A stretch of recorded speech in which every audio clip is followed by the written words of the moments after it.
নমস্কার বন্ধুরা, স্বাস্থ্য সচেতন চ্যানেলে আপনাদের সবাইকে স্বাগত। আশা করি সবাই ভালো আছেন, সুস্থ আছেন। আজকে আপনাদের সাথে আলোচনা করব উপকারী কয়েকটি পাতা নিয়ে, যে পাতাগুলো আমাদের আশেপাশে সবসময় দেখতে পাই কিন্তু আমরা খাই না।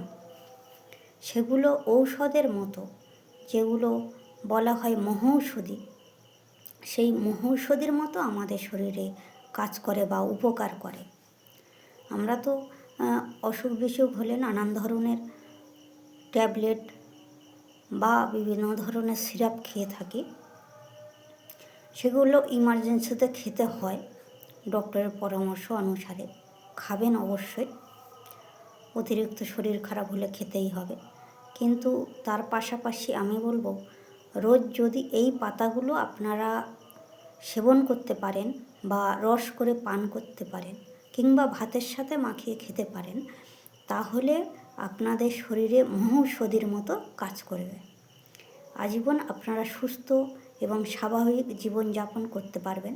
আগেকার যুগে যখন এত ওষুধপত্র ছিল না, আমাদের মা ঠাকুমারা এই সব পাতাগুলো খাইয়ে আমাদেরকে সুস্থ করার চেষ্টা করতেন এবং কিছুটা হলেও ভালো কাজ হতো। সবসময় ওষুধ কিনতে পারত না বা ডাক্তারের কাছে যাওয়া অসম্ভব ছিল, তখন বাড়িতে নানান রকমের পাতা দিয়ে আমাদেরকে চিকিৎসা করতো এবং শরীর খারাপ হলে সেই পাতাগুলো খেয়ে আমাদের শরীর সুস্থ হতো। সেই পাতাগুলো যদি আমরা নিয়মিত একটি বা দুটি করে খেতে পারি, তাহলে অবশ্যই আমাদের শরীর সুস্থ থাকবে। সেই সব পাতাগুলোর মধ্যে সবথেকে উপকারী পাতা হলো তুলসী পাতা। সকালে যদি আপনারা এক মুঠো তুলসী পাতার রস বানিয়ে মধু দিয়ে, কিংবা যদি না মধু থাকে বাড়িতে, হালকা গরম জলে মিশিয়ে রসটা অল্প চিনি মিশিয়ে সবাই একটু একটু করে পান করতে পারেন, অন্তত 10 ml করে যদি পান করতে পারেন, তাহলে বলবো আপনাদের সবথেকে ভালো উপকার হয়। সর্দি কাশি বা অনেক দিন থেকে কফ জমে আছে থেকে যে বুকে ইনফেকশান হয়ে যায়, গলায় ইনফেকশান হয়ে যায়, সেগুলো থেকে অবশ্যই মুক্তি পাবেন। আর একটা বলবো বাসক পাতা। বাসক পাতাও আপনারা ভালো করে রস করে গরম জলে ফুটিয়ে, যেভাবে মা ঠাকুমারা আমাদেরকে খাওয়াতেন, সেই বাসক পাতার রসটা আপনারা খেতে পারেন। হালকা মিশ্রি দিয়ে ফুটিয়ে খাবেন, কারণ শুধু পাতা আপনারা খেতে পাবেন না। একটা অন্যরকম গন্ধ আছে, যেটা বমি বমি পেয়ে যায়। সেই জন্য ওই পাতাটাতে একটু চিনি মিশিয়ে বা সামান্য লবণ মিশিয়ে আপনারা খেতে পারেন। তারপরে বলবো যে হজম শক্তি বাড়ানোর জন্য আমাদের অর্জুন গাছের পাতা, তারপরে কালমেঘ পাতা, শিউলি পাতা ইত্যাদি পাতাগুলো আপনারা রস করে খেতে পারেন। আর একটা আছে যে ওই যে তিতো হিমচে পাতা পাওয়া যায়, সেগুলো আপনারা বাড়িতে এনে ডাল বেটে বড়া বানিয়ে ভাতের সাথে গরম গরম খেতে পারেন, তাতেও অনেক শরীর উপকার হয়। আর অনেকে তো ডায়াবেটিস, এখন তো প্রায় বাড়িতে সুগারের বা প্রেশারের সমস্যা আছে বয়স্কদের। তো সেই সুগার প্রেশার যাদের আছে তাদের বলবো নিম পাতার কথা। নিম পাতা প্রচণ্ড উপকারী, আমাদের শরীরে ঔষধির মতো কাজ করে। নিম পাতা আপনারা রোদ ভালো করে শুকিয়ে নিম পাতাটা গাছ থেকে পাড়বেন, পেড়ে ভালো করে পরিষ্কার জলে 2-3 বার করে ধোবেন, ধুয়ে রোদ্দুরে শুকাবেন। যদি আপনারা নিম পাতাটাকে আগুনে পুড়িয়ে ভাজেন, তাহলে ওর উপকারিতা অনেকাংশে নষ্ট হয়ে যায়। তো সেই জন্য বলবো, আপনারা যদি রোদ্দুরে শুকিয়ে ওই পাতাটাকে ভালো করে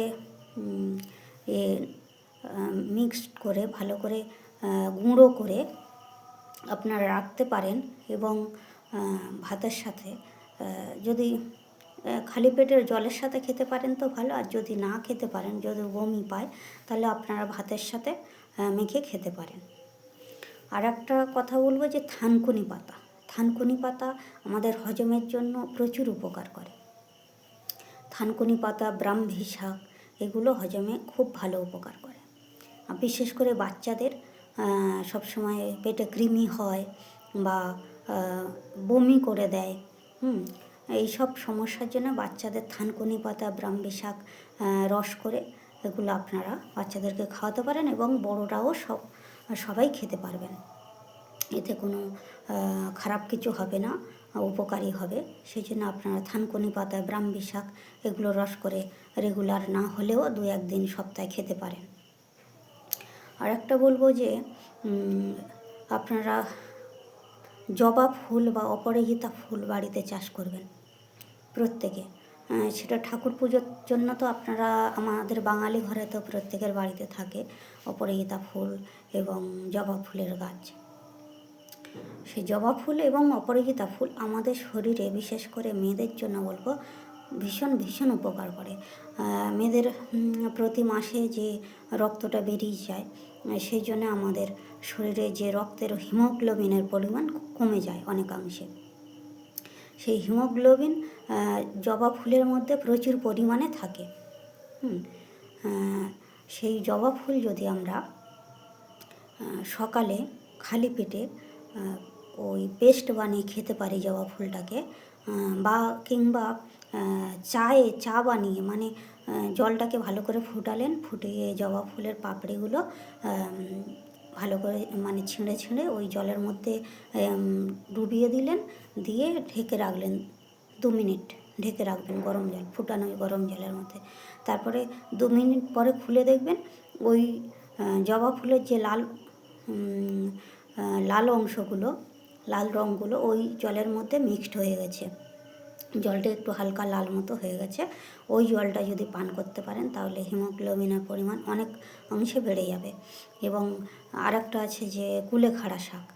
কুলেখাড়া শাক ডক্টর তো বলেন, বা আমরা সবসময় জানি যে মা ঠাকুমারা বলতেন যে কুলেখাড়া শাক খেলে রক্তর পরিমাণ বাড়বে।